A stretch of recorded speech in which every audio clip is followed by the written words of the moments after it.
defense really needs work. Yeah. But one of the things in Paul Clement's interview that he made a point to say, the interviewer asked him, what are some things you want to shore up? Do you want to shore up the back? Mm-hmm. He's like, well, yes, but one of the philosophies that I want to bring in is that I want defending to start from the top. Oh, yeah. All the way back to the goalkeeper, which is something that I think has been really lacking in the last 11 games. I immediately thought of the Man United game, the first half. Mm-hmm. It was terrible. Where there was no press. Yeah, here's your space, Man United. Yeah. Do what you will. Thanks, guys. We were in a bad run. I appreciate it. I appreciate the lift. Yeah, thanks, man. But yeah. No, it's good though as well. And I think he needs to just pick his two centre halves and stick with it, because it's so important. You need to develop a partnership and an understanding. It doesn't even matter if it necessarily is the best two players, just the two that fit the best together. Because I know from my experience playing centre half, as you know, it's because you kind of get your defined thing. Like in each scenario, it's like, all right, I'm going to step out, he's going to cover, or vice versa, or whatever it may be. Yeah, you do that. And for the goalkeeper as well, like poor old Fabianski, every week there's another fucker in front of him. Like, what are you doing? I feel bad for him. He's a good goalkeeper. Yeah. The only reason he's given up goals is I don't think maybe one or two have been his fault. Yeah, very rarely. He's just trying to do the best he can. He's just exposed the whole time. It's like he's a good goalkeeper. It's like, I'm not squiddly diddly. I can't keep. He's unseated Szczesny as the number 1 for Poland, so he's a good goalkeeper. He's a good goalkeeper. Yeah. So it's not his fault. But yeah, I agree. I like Mawson a lot. I think he can be a good. So pair somebody with him. We saw a couple of balls. That one he played to Routledge. Oh, the cheeky long ball. Oh my word! It was tidy On a dime. Although I would say his game intelligence isn't that great. Or wait, let me do on a sixpence. Oh, ooh, man. But I say he lacks game intelligence because why would you pass away Routledge? That's a good point, because he was the only guy making a run. You're trying to maximize what you get out of it. I don't know. Do you know what I thought that was stupid? This is not related, but I just thought of it. Yeah. When Bradley was sacked, there was a tweet, a stats tweet, about how Bradley was doing a good job because Swansea's expected goals conceded per game. You know who tweeted that? Had gone down. The guy you insulted? No, it was Paul Carr, who is an American journalist for ESPN. Yeah, it was like, surely the actual goals conceded are more of a concern than the ones he may or may not have done. 29 goals in 10 games. It's a lot of goals. That's almost 3 goals a game, Dave. It's 2.9. It's unbelievable. Basically 3. I don't care about what they're expected to concede. They conceded 29 goals in 10 games. How do you win anything? Yes. You have to score 5. Or 4, I guess. I'm just worried about Swansea's branding in America now because they got the American owners, but they fired Bob Bradley, so I'm worried about the Sorry, Mom. I can give 2 fucks about what the Americans think about that. You know, said fuck already. Because Bob Bradley he's not good enough. It's just as plain as that.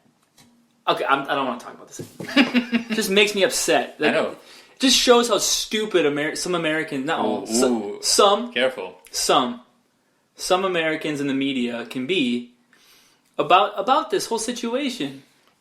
It just, I'm sorry, an American got sacked in the Premier League. Move the fuck on. People get sacked in the Premier League every day these days. And there's like other articles as well. It's like sort of conversely, I guess, but people saying that, well, Bob Bradley being fired will harm the prospects of other Americans getting hired. Who gives a fuck? Why? Why would that happen? Just they should be hired on their merits, not because they're American, not because they're. It doesn't matter. Spanish, Dutch, doesn't matter. Fired. Every manager gets fired. It doesn't. Yeah, if you suck, you suck. Alex Ferguson got fired by St Mirren before he went to Aberdeen. There you go. And he turned out to be all right, as we know. Yeah, he picked the wrong team though. He should have gone to York City in England as opposed to Man United, or Leeds. But nobody's perfect. Derek had a great friend of the pod from Dublin. Great friend. Yeah, I've never met him. He's my friend now, though. Yeah. Hi, Derek. Had some strong words for the city of Leeds. Did he call it a shithole? Yes. In fact, those were his exact words. It's not wrong. Under his breath, he said, "What a shithole." Yeah, I mean... What are your feelings about Leeds as a city, Dave? Just all honesty. No Yorkshire bias. I can't unbias myself, though. I mean, what are you asking me? Like, just as a city itself. Well, he's a Man United fan, and apparently they have some sort of rivalry. Yeah, Cross Pennine rivalry. That's some hills. Okay. Whatever. It's not really a rivalry now because Leeds has been gashed for years, but... Wait, back up they come. Ooh, who's that young blonde man on the sideline? It's Gary Monk! It's the Monkster. Back in the game. I mean, it's not... It's just... It's like a lot of northern British cities. It's kind of, you know... It's lost its kind of traditional industries and stuff, and it's kind of trying to find itself a place. You keep seeing kind of things. There's a little bit of post-Brexit racism knocking about there. It's not the greatest architecturally. It's got a couple of nice things, but it's pretty ugly overall. But terrific curry. That's the one thing. It's always about the food with you. I know, and with me, so it's fair enough. You get a good pint as well. Pint of bitter. Yeah, I like those people there as well. They're kind of they're not shy about saying what they think of you, and I kind of appreciate that. Apart from when they're trying to get served, it's like, come on, just give me a pint, would you? No, it's good.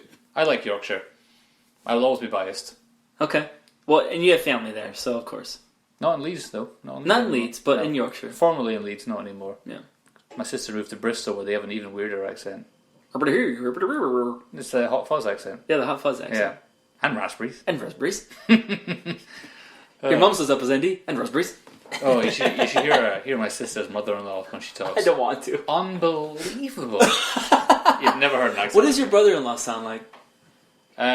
He's a bit more proper? No. More like just like standard Bristol. Just like the normal people speaking in Hot Fuzz, he sounds like that. Okay. Right. His mum sounds like she's never watched TV and heard another accent before. She's only heard... that old Sergeant Angel. Take a look at his arse. Bit like that?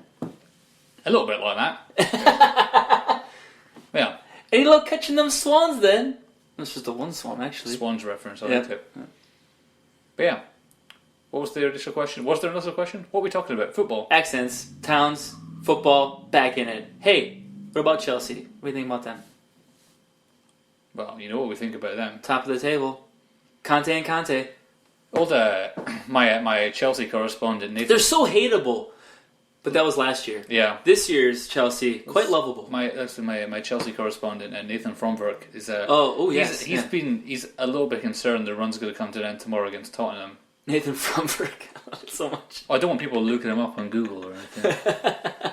Stalking his Facebook page. Sorry, continue. continue. But he's a little bit concerned they're not going to get the win against Spurs tomorrow. But Spurs are a little bit... Unless they do a Man City, which they haven't threatened to do for a while, you know, I can't see them breaking them down, and I don't see like that sort of over the top press they did for an hour against Man City. I can't see that working against Chelsea anyway. And a lot of their attacking are in and out of. They're not. Well, they've not had great seasons, I guess. And if you're playing Conte, as we saw against Belgium, as we saw against Spain, yeah. You'll think of something else to do. A mastermind of the counterattack. So you can press the shit out of them all you want. They're happy to take it, and they'll just hit you. They hit you on the break. So it's like, you know, those guys like Dele Alli. I mean, as good as he is, he's the sort of guy you can. $50 million to Real Madrid. Apparently, is a new rumor. Just made it up, did you? No, saw it in the Guardian. Who made it up then? Someone in the Guardian. I don't know.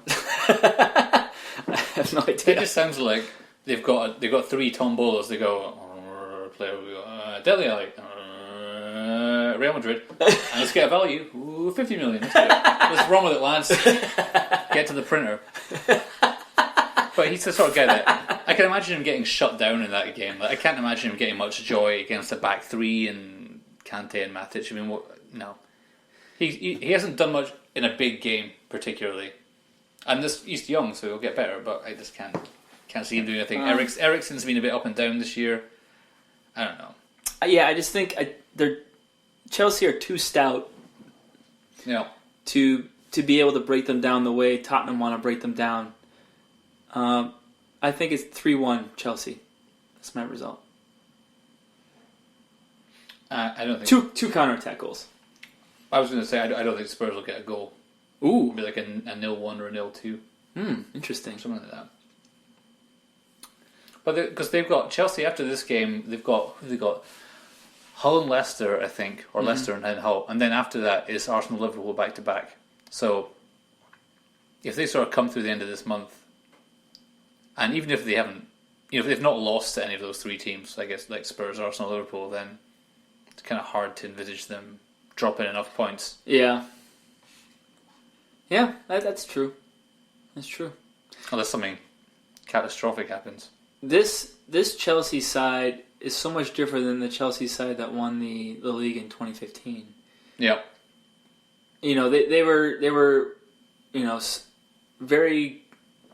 They seemed very safe in 2015, and just played like shit the rest of that year. They played really well the first half. Then the second half, there was grinding results. Yeah, it's quite enjoyable. This is much different than that. I feel like this team is much more dynamic.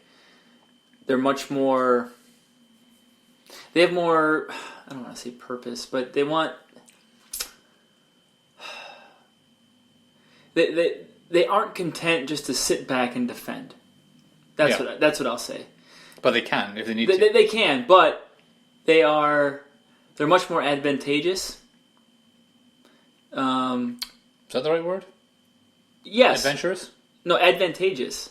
I feel like they capitalize on mistakes and they counterattack much better than the Mourinho's Chelsea did.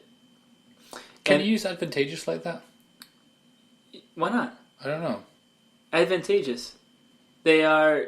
But something is advantageous. They strike when the iron's hot. Oh, cliche! I like it. Let's do that instead. Yeah. But it means the same thing. Like they seize the opportunity when it presents itself. That means advantageous. It's a synonym for all those phrases I just used. Maybe. Let's look it up. Fuck off. And to your point, also more adventurous. They won't just sit back and defend. They will take opportunities when they present themselves. And also you have David Luiz at center half, which always makes things interesting. And I like them much better than Mourinho's 2014-15 side. Yeah, no.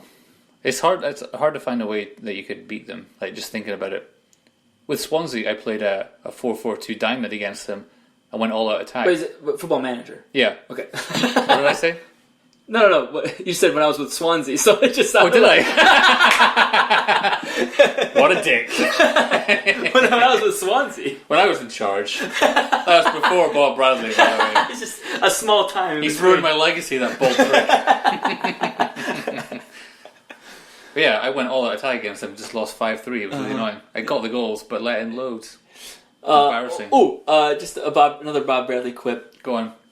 Apparently the players behind his back were calling him Ronald Reagan as his nickname. Why? Because he's American. But that was But Vital Swansea tweeted that out. Our boy Big Kev at Vital Swansea. Boy Big Kev. Great friend of the pod. Absolutely. So apparently they were calling him that behind his back. But I thought he was more akin to a John Quincy Adams without the mutton chops. Just a bald. I'll bring up a picture. Thanks, man. So you have a reference. Hold on, let me run up here. John Quincy Adams. Because if we're gonna go American presidents, you want to be someone who looks like the guy, right? The fourth American president, by the way. Harry Truman. Of all time. Was he bald? No, he was not. Shit. Chester A. Arthur, Die Hard 3. Nothing. There you go. Bob Bradley. Without the mutton chops. It's a shiny... It's a shiny dome. top, yeah. And that guy was shit at coaching defense as well. He really didn't do anything. He had nothing to do as president. That's why he only had one term. Who was after him? Because Jefferson was before him, right? Jefferson was third. Who was numero 5? Spanish-German. Because Jackson was like number 6, 7, right? 7? No, it can't be. God. Get the list up, come on.